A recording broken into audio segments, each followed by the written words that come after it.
জীৱনলৈ কেতিয়াবা এনেকুৱা কিছুমান ব্যক্তিৰ আগমন ঘটে যিজন ব্যক্তিয়ে আপোনাৰ লগত উপজাচি কথা পাতিবলৈ ইচ্ছা কৰিব, আপোনাৰ লগত ক্লোজ হ'বলৈ চেষ্টা কৰিব আৰু এটা সময়ত আপোনাৰ লগত সেই ব্যক্তিজনৰ সম্পৰ্ক খুব মধুৰ হৈ পৰিব। কিন্তু সময়ৰ খুঁতত তেওঁ পৰিৱৰ্তন হৈ যাব। যেতিয়া আপোনাৰ ওচৰত তেওঁক দৰকাৰ হ'ব, তেওঁক আপুনি কেতিয়াও নাপায়। আপোনাৰ ফোন কল ৰিচিভ নকৰে, আপোনাৰ মেছেজৰ ৰিপ্লাই নিদিয়ে, মেছেজ চিন নকৰে আৰু আপোনাক ৰেছপন্স নকৰে।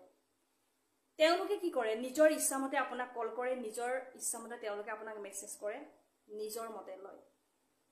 আচলতে আপোনাৰ সহজ সৰলতাৰ সুবিধা লয় একাংশ মানুহে আৰু আপুনি বুজিয়েই নাপায়। তেওঁলোকে না আপোনাৰ লাইফত থাকিব, না আপোনাৰ লাইফৰ পৰা আঁতৰি যাব আৰু কি হৈছে আপুনি একো বুজিও নাপাব। গতিকে এনেকুৱা মানুহবোৰে আপোনাক আন একো দিব নোৱাৰিলেও আপোনাক যে এদিন মানসিক ৰোগীত পৰিণত কৰিব, সেইটো কিন্তু সঁচা কথা। আপুনি ভিতৰি ভিতৰি তেওঁৰ কথা ভাবি কেতিয়া শেষ হৈ যাব নিজেও অনুমান কৰিব নোৱাৰিব। গতিকে সময় থাকোঁতেই যদি আপোনাৰ লাইফতো এনেকুৱা ব্যক্তি আছে, সোনকালে বিদায় দিয়ক।